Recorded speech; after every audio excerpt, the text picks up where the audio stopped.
அடுத்தவங்களுடைய அட்ரஸ்ல அரசியல்வாதிகளா இருந்துட்டு இருக்கிற இவங்க எல்லாருக்கும் ஒரு சவால். என்ன மாதிரி தனியா என்ன மாதிரி சொந்தமா ஒரு கட்சி ஆரம்பிச்சு 1% அட்லீஸ்ட் 1% வாக்கு வாங்கி காட்டுற அந்த தில் இருக்குதா, திராணி இருக்குதா? முதல்ல வீட்டுல இருந்து வெளியே வரணும். திரிஷாவிட்ட இருந்து முதல்ல வெளியே வந்தா தான் முதல்ல எல்லாமே நடக்க முடியும். ஒரு களத்துல ஒரு கவுன்சிலர் கூட இல்லாதவன், அதாவது கூரை ஏறி கோழி பிடிக்க முடியாதவன் வானம் ஏறி வைகுண்டம் போக முடியுமா? இதுதான் விஜய்க்கு பதில். ஏன்னா அவர் ஆளே கிடையாது, எனக்கு ஒரு சீட்டு கூட ஜெயிக்க முடியாது.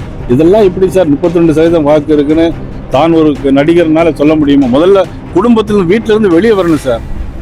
குடும்பத்தினா வந்து ஒரு கட்சி நடத்தணும் சார் முதல்ல. சார் அதே விஜய் ஒரு குற்றச்சாட்டு என்ன சொல்லலாமா, என்னை போல தனிச்சையா அரசியல் கட்சி ஆரம்பிச்சு அவங்களால வந்து தேர்தலில் போட்டியிட முடியுமான்னு சொல்லிட்டு சவால் விட்டுருக்காரு விஜய். பாவம், அவர் அனுபவமே இல்லாதவர்.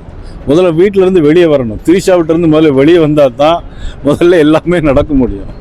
இவர் அதாவது குடும்பத்தோடு நல்ல உறவு வைக்கணும், நல்ல தலைவர்கள் வழி நடத்தின இயக்கத்தை நல்ல முறையில் சொல்லணும்.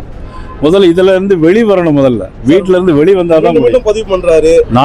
நான் சொல்றேன், ஒரு களத்துல ஒரு கவுன்சிலர் கூட இல்லாதவன், அதாவது கூரை ஏறி கோழி பிடிக்க முடியாதவன் வானம் ஏறி வைகுண்டம் போக முடியுமா?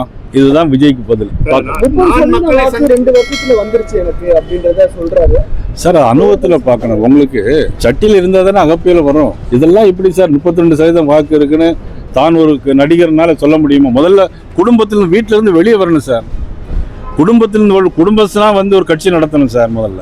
அவர் என்ன அரித்தமெட்டிக்கா அவங்க சொல்றாங்கன்னா சார் போட்டி இங்க பாருங்க, நான் அவரை பத்தி எல்லாம் பேசுறேன். ஏன்னா அவர் ஆளே கிடையாது. எனக்கு கூட்டமா இருக்கு சார். கூட்டம் இருந்தா என்ன சார்? ஓட்டு வேண்டாமா சார்? விஜயகாந்த் கூடாத கூட்டமா?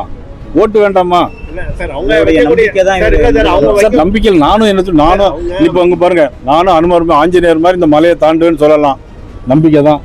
முடியுமா சார்? அது எம்எல்ஏ சீட் கூட வெல்ல மாட்டாரு, ஒரு சீட்டு கூட ஜெயிக்க முடியாது.